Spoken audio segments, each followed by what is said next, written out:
அஸ்ஸலாமு அலைக்கும் வரஹ்மத்துல்லாஹி தஆலா வரகாத்து. அன்பான உறவுகளே, ஜாபிர் ரலியல்லாஹு இந்த ஹதீஸ் அறிவிப்பு செய்கிறாங்க.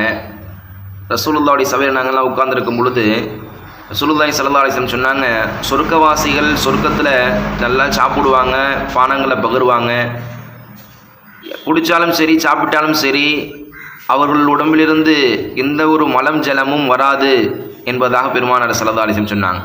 சஹாபாக்கள்லாம் கேட்டாங்க, யார் ரசூலுல்லாஹ், அப்போ சாப்பிட்ட சாப்பாடு குடிச்ச பானங்கள் எப்படி வெளியேறும், எப்படி செரிமானம் அப்படின்னு கேட்கும்போது ரசூலுல்லாஹி ஸல்லல்லாஹு அலைஹி வஸல்லம் சொன்னார்கள், அல்லாஹ் ஜல்ல ஷானஹு தஆலா ஒரு சிறு ஏப்பத்தை அவர்களுடைய நாவிலிருந்து வாயிலிருந்து வரும், அதன் மூலியமாக அல்லாஹ் அவர்கள் சாப்பிட்ட சாப்பாடு உணவு எல்லாம் செரிமானமாகிவிடும். மேலும் நம்முடைய உடம்பிலிருந்து வரக்கூடிய வேர்வையை போன்று அல்ல அவருடைய வேர்வை வரும், அந்த வேர்வை கஸ்தூரி மனம் போன்றதாக இருக்கும் என்பதாக பெருமானார் ஸல்லல்லாஹு அலைஹி வஸல்லம் சொன்னார்கள். அதன் மூலம் அல்லாஹ் அவர்கள் உண்ட உணவை செரிமானம் மிக்கதாக ஆக்கிவிடுவான் என்பதாக பெருமானார் ஸல்லல்லாஹு அலைஹி வஸல்லம் சொன்னார்கள்.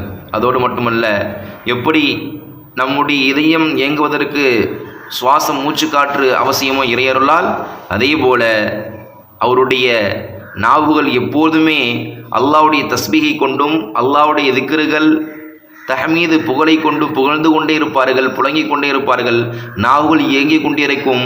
அதுதான் அவர்களுக்கு அல்லாஹ் கொடுக்கக்கூடிய மிகப்பெரிய கிஃப்ட், அன்பளிப்பு என்பதாக பெருமானார் ஸல்லல்லாஹு அலைஹி வஸல்லம் சொன்னார்கள். இந்த ஹதீஸை ஜாபிர் ரலியல்லாஹு அறிவிப்பு செய்கிறாங்க. நூல் முஸ்லிமில் பதிவு செய்யப்பட்டிருக்கு.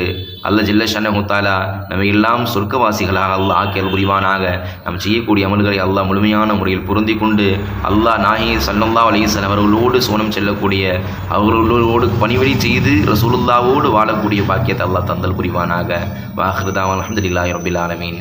அஸ்ஸலாமு அலைக்கும் வரஹ்மத்துல்லாஹி வரகாத்துஹு.